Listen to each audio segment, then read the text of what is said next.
Welcome back to the weight room. Glad to be back. Glad to be back in the weight room. Glad to be around the weights again in this room, what we call the weight room. Yeah. What do you think? Very, very true. Okay, so real quick, we're about to do this podcast with a fellow named Matthew Hancock, Matt Hancock. So we're talking about all the good stuff. So just stay tuned. Gonna be exciting. Action. Hello. Hello. Hello.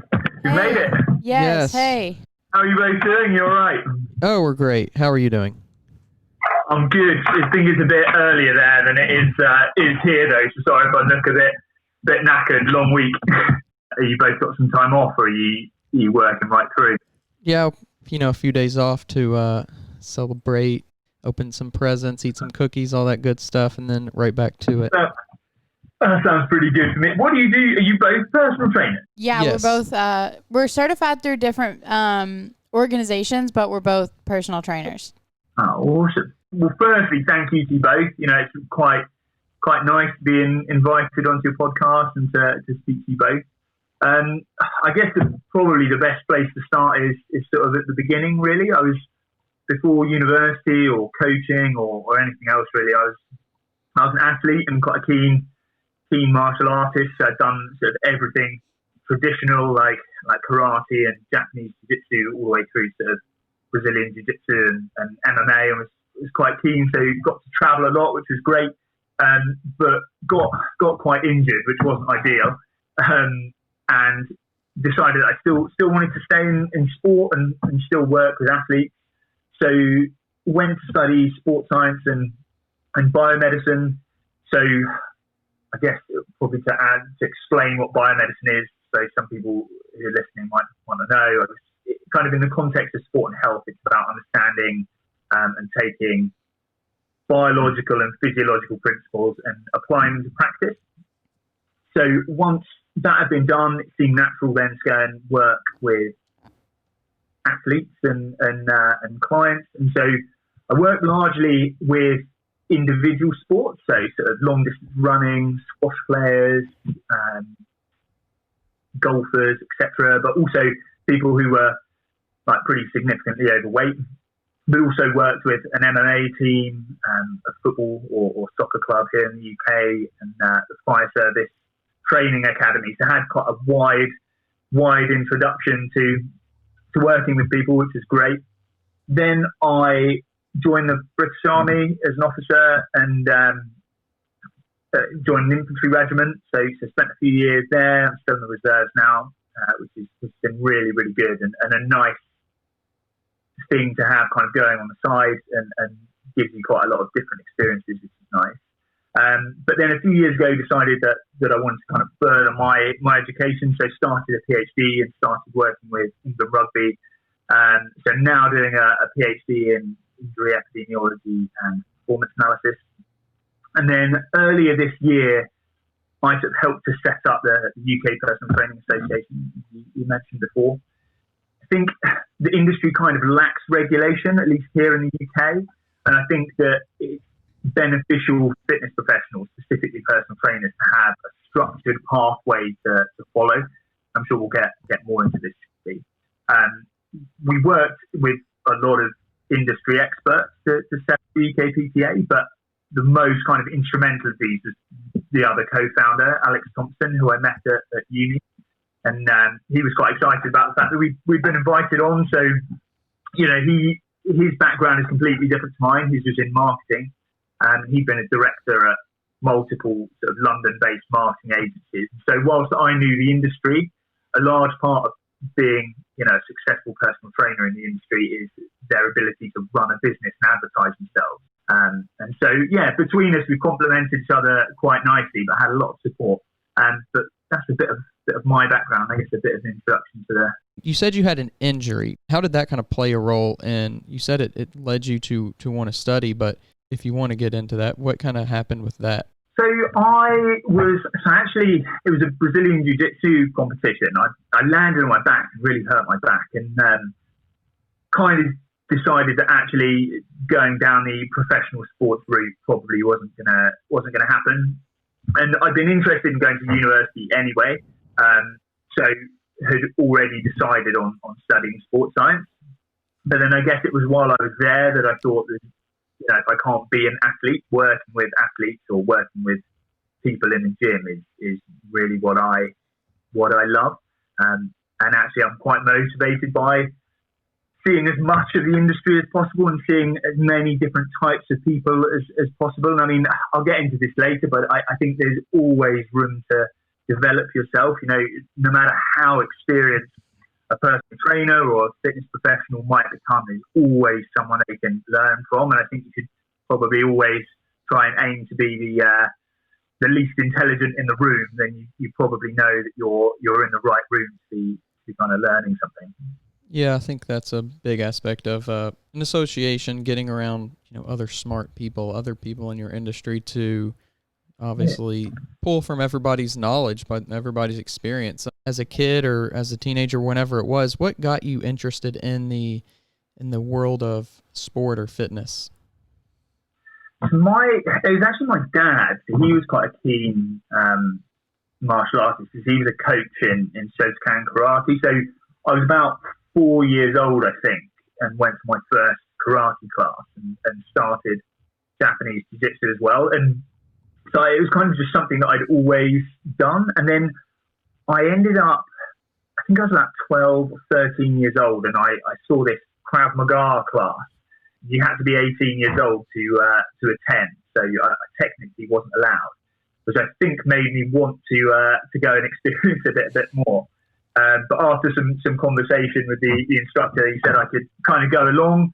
And then after a few years there, I actually watched The Ultimate Fighter, which is a way a lot of people who are interested in MMA ended up getting either interested in or competing in the sport. And then said to my parents, this time next year, I think I was only 14 years old, this time next year I'm going to have an MMA fight. And they said, and kind of laughed it off, I think. And then, 1 year later, I had my first MMA bout at 15, which was great. So I think it's always been interested in sports that are slightly different.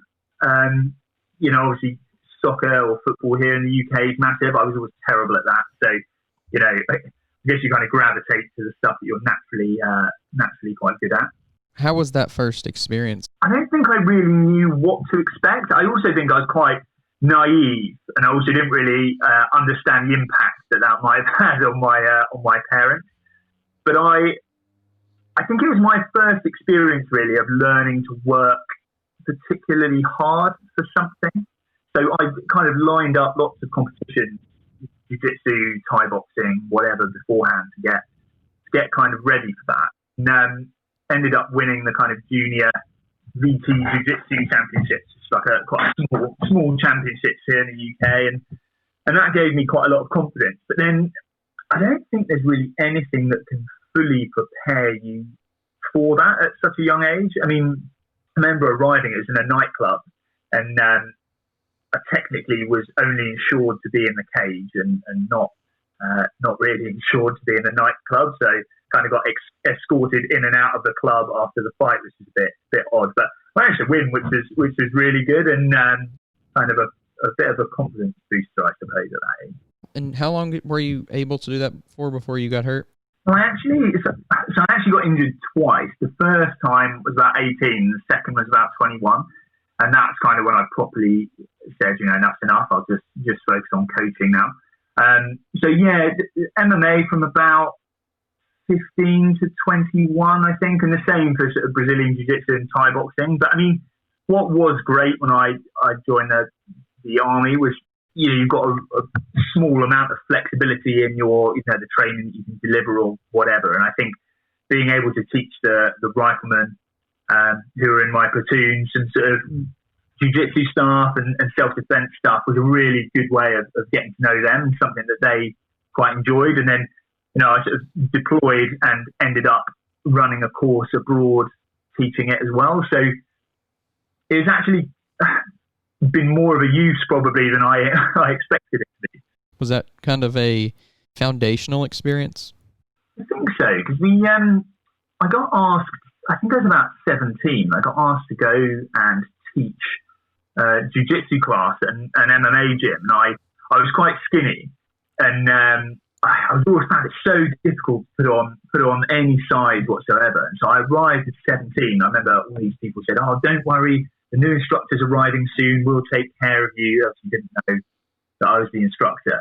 And then you started on the mat, and I think everybody was a little bit surprised because of how skinny I was.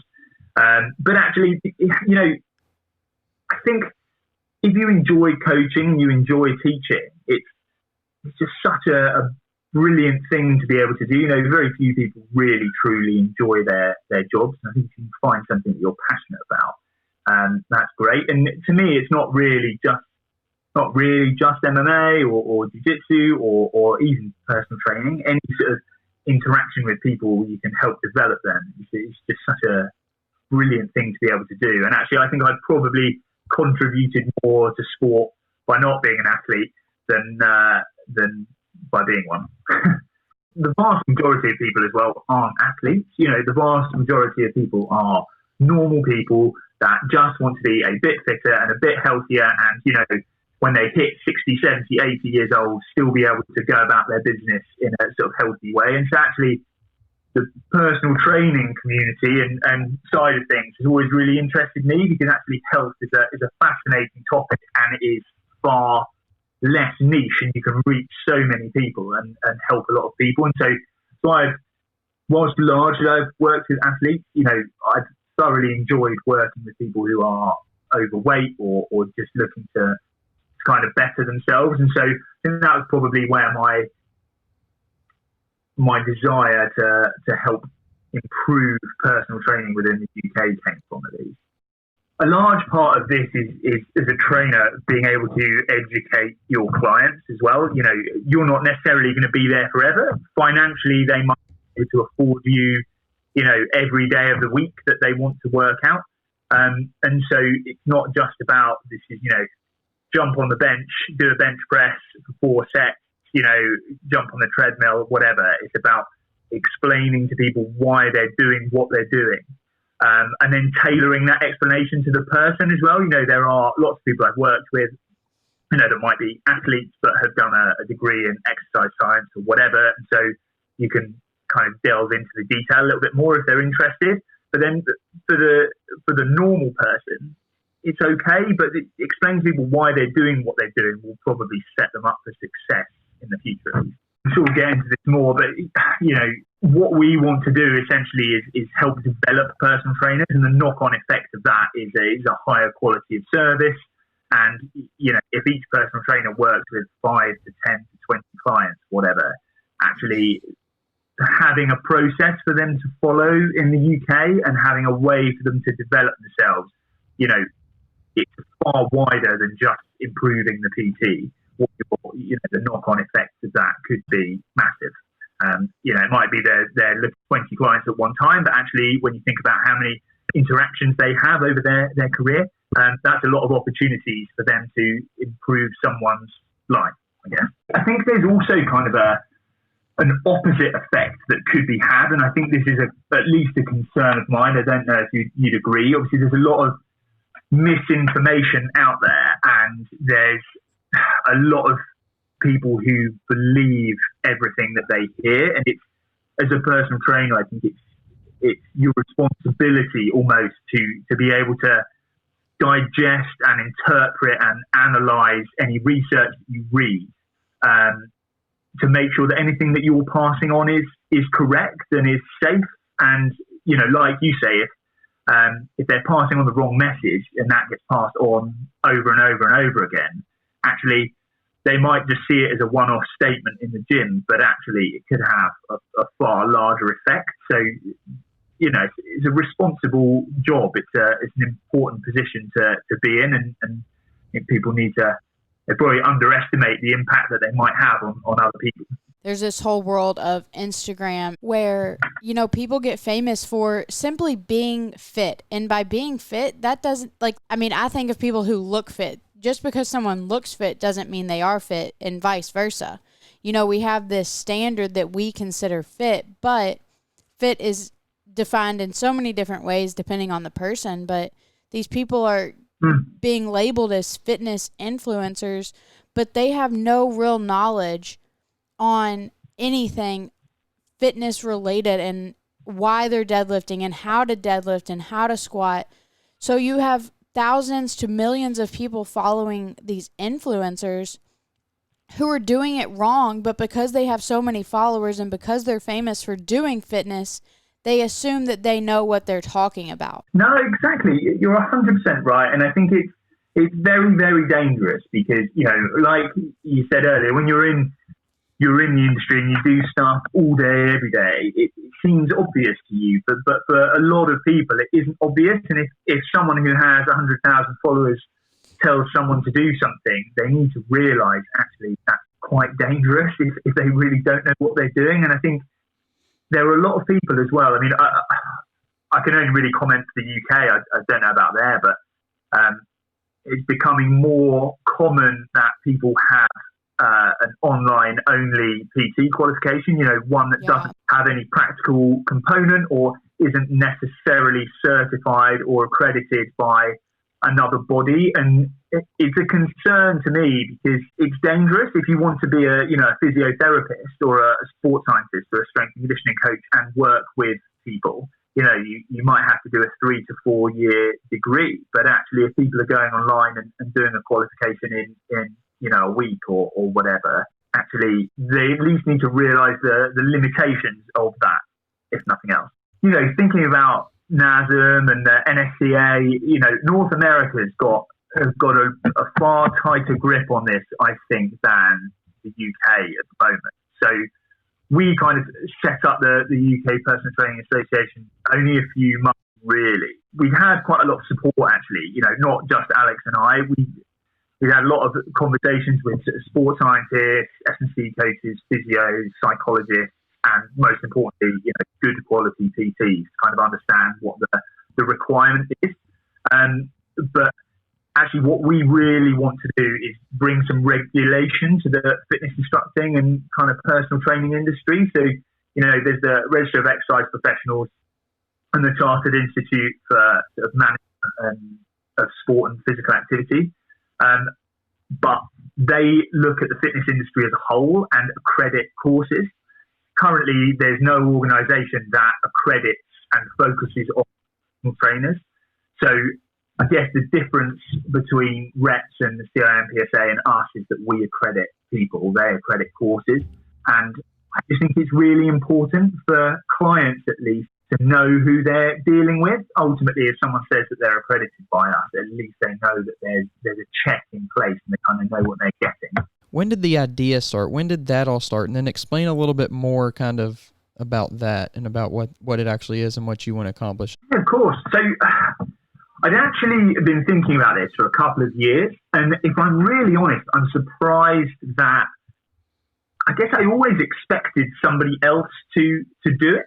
I always thought there would be something that would happen, especially given at the moment, you know, as things are sort of moving online and there's so many things being set up, you know, left, right and centre to kind of push business development on personal trainers and like online training courses and all that sort of stuff. So I expected something to pop up, but it didn't. And then I think, you know, I think I was sort of just over halfway through the PhD and actually just really wanted something else that was interesting to kind of look at. And so we really want to bring standardization, I think, is the main thing. So we want to add structure to what is currently an unstructured sort of professional journey for a personal trainer. And, you know, if I was a personal trainer starting out, at least, you know, having finished a level 3 qualification, I would probably feel quite lonely or maybe daunted and not really sure what the next step is.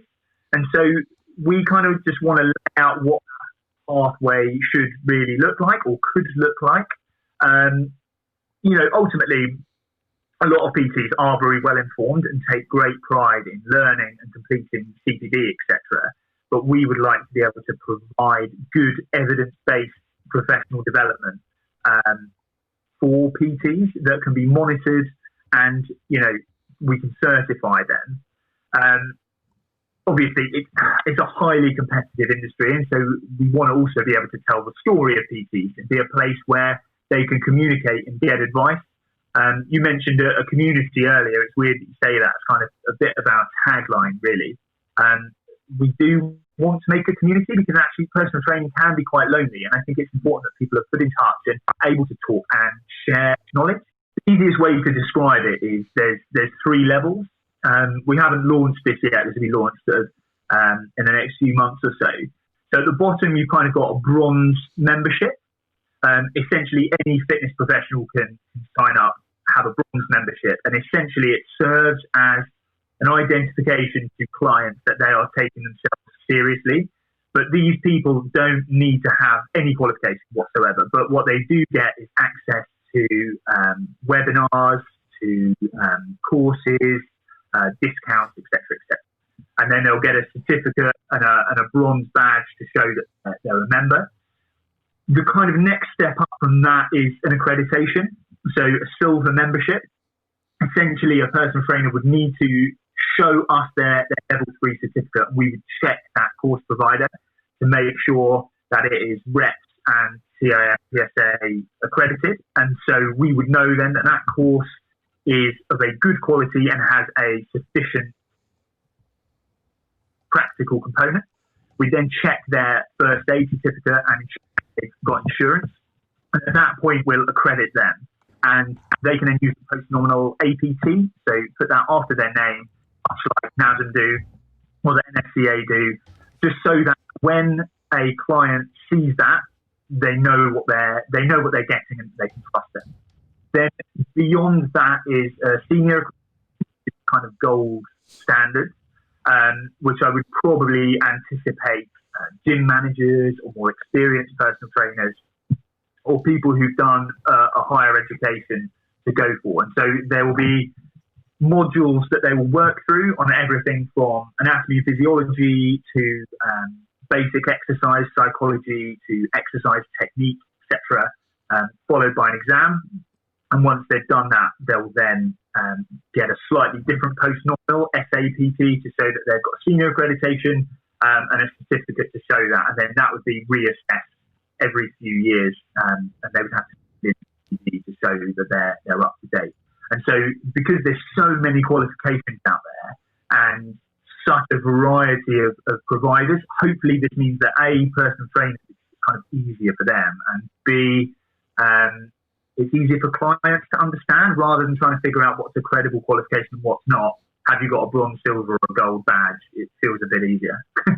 And I think it's important that people are recognised. I think you can't get something for nothing, unfortunately. And, especially within an industry where someone could get injured if you don't know what you're doing. I think it's really important that people know where their personal trainer is at. And I also think on a personal achievement kind of point of view, when you get accredited or when you become senior accredited, you can set yourself apart and justify why you're charging more money, or, it's quite easier to explain to clients why you are charging more or why you should be trusted when you've got something kind of as simple as this. And I mean, I personally think it's quite important to be part of a professional body, but my frustration is largely down to cost and what you get for that cost. So we thought quite long and hard about, well, A, how we make it as affordable as possible, and B, making sure that people get quite a lot for being a part of this, because actually for us it's more about bringing regulation than making money.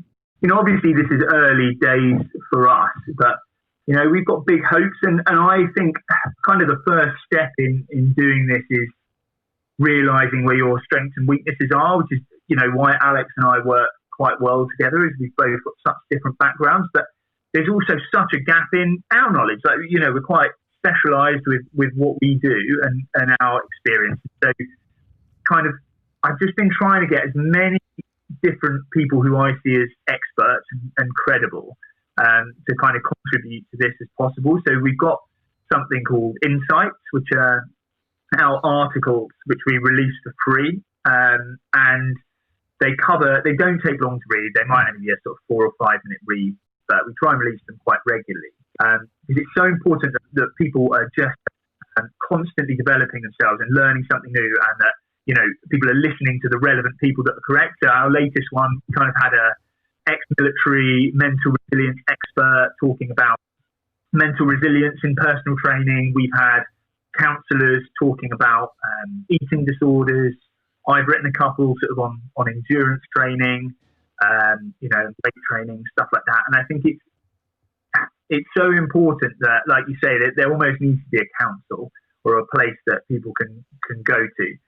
We might or might not be that place, but I think it definitely needed to be started.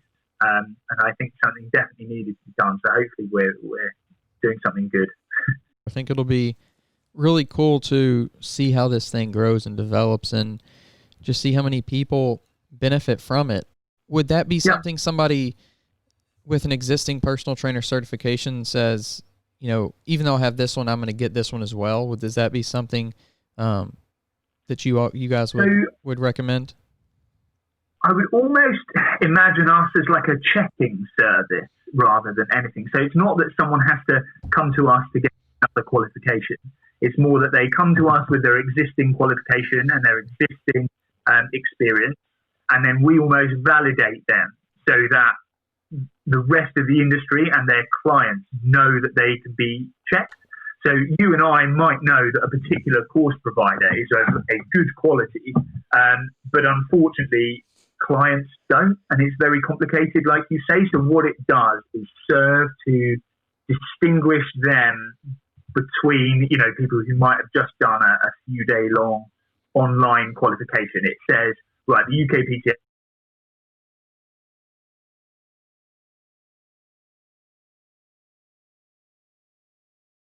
what we want is every single personal trainer and fitness instructor in the UK to be able to come to us and slot somewhere in between bronze, silver and gold and get something from it and be able to talk to people. And, we'll share these insights.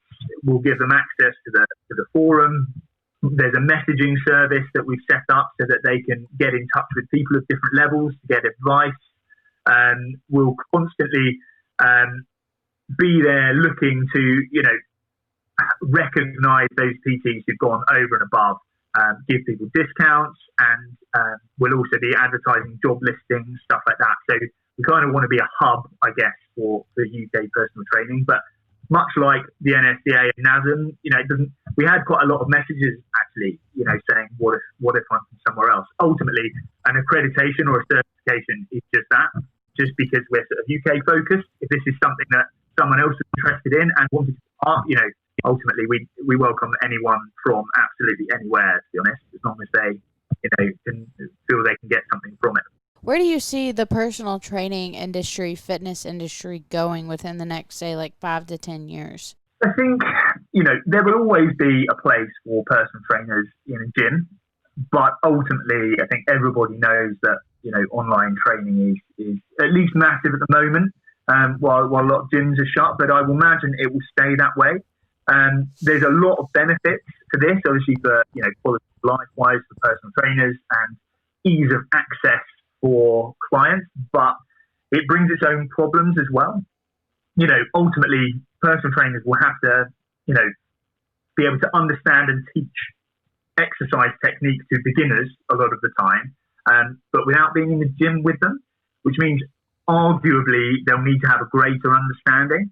And kind of alongside this, there's also then a greater need to understand programming and the scientific principles that underpin it. And obviously, as you guys know, it doesn't matter how advanced you are. It's a complicated, very complicated beast, programming. And so I guess this is kind of where we come in.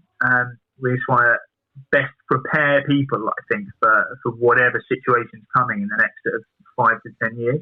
With the growing virtual world of personal training and fitness in general, do you guys still plan on having some type of in-person conference? Yeah, so this is actually something that I'm really, really interested in doing. I think obviously because it's quite small at the moment, it's going to take a little while until there's enough of a following that it's worth pulling that together. But I think conferences are so important, not just for the learning while you're there, but as an opportunity to kind of network and grow that community. So I don't know when it would be, but it's definitely on our radar. I think bringing people from across the UK or even across the world to come down and discuss some of the intricacies, especially in an industry that's moving as fast as personal training is, I think it's an important thing. And again, I'm surprised there's not something there already, but we're very happy to fill that gap. We've been trying to speak to personal trainers quite regularly. So if a personal trainer gets in touch, essentially, we have a bit of a chat with them, and then have been kind of doing PT stories to tell the rest of the PT community a bit about what these people's stories are and what their tips are, regardless of where they are in their journey. So we've actually kind of been talking largely to gyms and course providers. So a lot of the gyms have been saying actually it will be quite useful for them to be able to say all of our personal trainers are accredited, so that clients can understand actually if they're getting a quality service and that they can trust it. And for course providers, at least, what that does is enable people who might be thinking about entering the industry to make a kind of decision. Go, okay, right, I know that this course is accredited by reps and the CIMPSA, and at the end of it, I can then go across to the UK Personal Training Association, and I will have at least the underlying qualifications. And I think that means hopefully that people might steer away from some of the more questionable qualifications and head towards, legitimate course providers that actually, at all levels, be it a gym, be it a course provider, be you a personal trainer or a client. Actually, hopefully this just makes things simpler and better. It's really nice that you take the time to speak to me and to listen a little bit. So, yeah, thank you. Thanks for coming on. And, if anyone who is listening wants to check out our Instagram, like I said, it's early days, but we're at _UKPTA, and our website www.ukpta.co.uk. And at the moment, obviously we'll be sending out these articles whenever they come out. So yeah, do have a visit and feel free to get in touch. And same for you guys. Feel free to invite us back whenever. We'll stay in touch because it's been really nice speaking to you. And yeah, really, really interesting. Thank you. When it comes to the weight room, I just want to remind you that you can subscribe on Apple Podcast, on YouTube. You can subscribe/follow. I don't like the word follow because it sounds weird. On Spotify and many other platforms. We're on tons of podcasting platforms. And yeah, that's where you can find us on the weight room. You can find us online if you want to interact with us. Yeah. You can find us on social media sites such as Instagram. I'm on there at daniel.personaltraining. And I am at Holly with 2 Y's Voles. Yeah, let us know. We follow back. We like to interact, and we like to. I couldn't think of another word that rhymed, but I was trying. We do whatever, you know what I'm saying. And that's about it.